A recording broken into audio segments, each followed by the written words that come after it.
Hello, everyone, and welcome to the Striation 6 podcast. I am your host, Sam Trotta. And in this episode, as it is with every episode, it is my intention to bring you free, accessible, and useful information to help you feel, function, look, and live better through exercise and awesome nutrition. And this is a solo cast today. I don't have anyone to interview. I'm sharing today 6 exercise and nutrition tips from Striation 6 in 2026. These tips may be things that you've heard before. Hopefully, the let's say personal spin or perspective that I put on it amplifies the ones that you've heard before for you and maybe helps you digest them or reintegrate them or integrate them a little bit deeper. And if they're new for you, hopefully they can assimilate and help you on your way to better health. So without further ado, here we go. I'm going to try to keep this to 15 minutes or less. Wish me luck. All right. Exercise and nutrition tip number 1. Pardon me.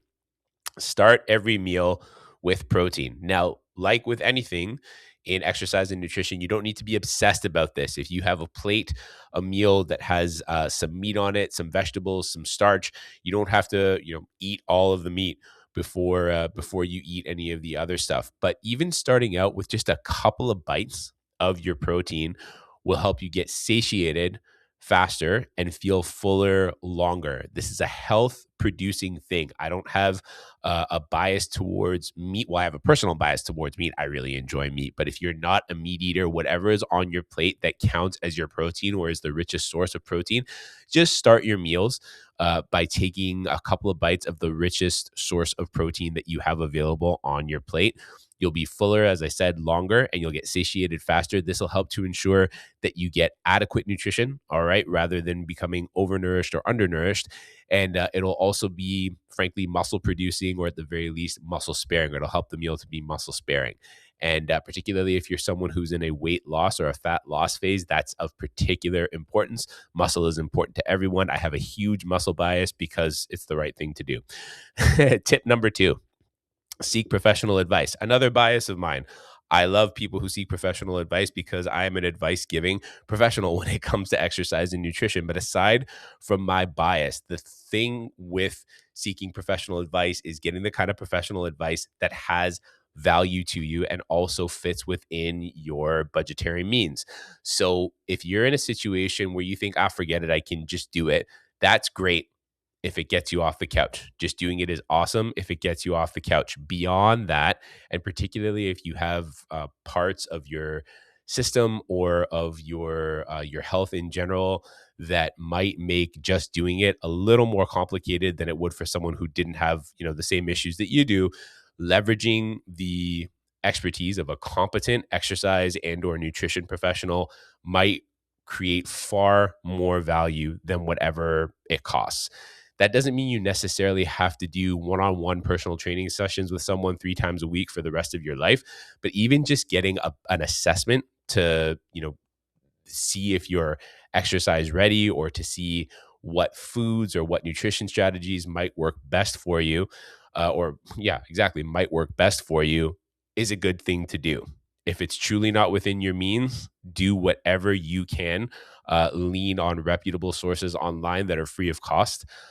That will help you to get started. We have a couple of lead magnets that will help you get started with nutrition and exercise that are of no cost, and just leave a comment and I'll do my best to get it to you as soon as possible. But if you are able to, time-wise and budget-wise, seek the advice of a competent professional before getting started with your exercise and nutrition process. Third, let's have you eat a wide variety of whole foods. So lean meat and fish, healthy fats like olive oil, avocados, and fruits and vegetables. Avocados also fall under that category. In wide variety are cornerstones of health. To borrow from an age-old adage, there's a tongue twister, let that food be thy medicine. Eating a wide variety of foods in a variety of colors from a variety of sources is a great way to help promote health. Whole foods in wide variety offer your body vitamins, minerals, and calories from various sources to help you function at your best and keep disease away. This is a really simple thing that you could do if you're picky when it comes to food. Do your best to expand your horizons at whatever pace feels comfortable to you, but do your best to actually expand it. All right, number 4, be clear on your why for exercising. Now, this is neither really an exercise tip nor a nutrition tip. It's more of a mindset tip. And for me, when I meet someone who's coming into exercise and I say like, what are why are you here? How can I help you? And they'll say something like, I want to lose weight. There's the, 8 out of every 10 people who comes into a gym. It used to be 9, now it's closer to 8 out of every 10 people supposedly who come into a gym want to do it to lose weight. I don't know if that's because saying you want to lose weight is gauche these days, or if things have actually changed. Either way, it's still the majority of responses that we get. And I might say something like, okay, cool. What would it look like if you lost the weight that you want to use? It's like, well, I'd, for example, be able to move my body a lot better. And like, well, what would that lead to? Well, maybe I'd be, without knee pain and I'd be able to dance with my spouse again.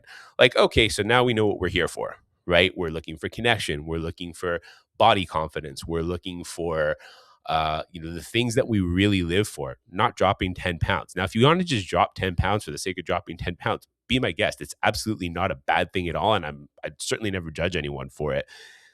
Most likely, though, there's something beneath that superficial goal that is driving you to move towards exercise and nutrition in a different way, that is more important to you than the superficial goal itself. So the clearer you are on that, the more precisely you can aim at what you actually want. So getting clarity around that, I believe, is of the utmost importance and will help to guide everything that you do from an exercise and nutrition perspective.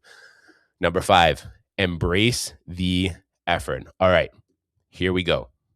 Exercise shouldn't hurt. Avoid "this hurts and I don't like it." Aim instead for "that was challenging, but felt good." Challenging means effort.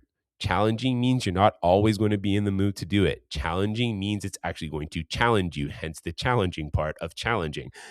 Directed well, that effort will feel positive, satisfying, stimulating, and even joyful at times once you become acclimatized to it. Start small with the effort. You don't have to go 10 out of 10 right away. And anyone who tells you that you do is trying to hurt you, whether or not they're intending to do so. You don't have to go 10 out of 10. You don't have to go 8 out of 10. Try 4 out of 10 in the beginning.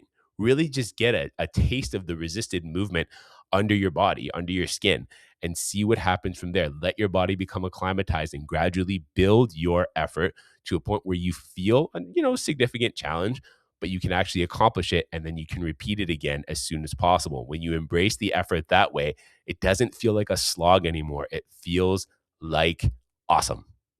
So embrace the effort and feel the awesome. We all get down sometimes. This is the 6th tip. Oh, I'm not even at 10 minutes yet. This is great. We're at the 6th tip. And here's what I want you to know. Your bounce back rate matters most. What do I mean by bounce back rate? So life happens. All right. If you have kids, they get sick or you get sick. If you have work, sometimes it gets demanding. If you have issues going on with a parent, an aging parent, or some other health issue in your family that you're somewhat responsible for tending to, or you go through periods where you just don't feel the pizzazz for exercising and eating in that certain way for a while. This is normal. This all happens. All right. And embracing the possibility that something is going to throw you off course, either intrinsic or extrinsic to you. Intrinsic is more like, I'm not doing it because I don't feel like doing it or I'm not making the space for it. And extrinsic is life is throwing stuff at me that I really kind of have to respond to. And sometimes my exercise and nutrition takes a back seat. Embrace the absolute possibility that this is going to happen at some point. All the other tips that come before this really matter because once you have them on lock, getting back to them is a lot easier. If you can get back to them quickly, then whatever life throws at you or whatever your brain throws at you internally isn't such a big deal anymore because you have that bounce back rate, because you have your systems on point, and because you're going to be able to get back to the things that are healthy and health promoting that are going to help you feel, function, look, and live better through exercise as soon as possible. How quickly you bounce back on course is what really matters. Progress is never going to be linear, and life is just sometimes unpredictable. Just get back on track. There we go. 6 tips, 10 minutes. Hope this was helpful. Love to all of you. Thank you for your support.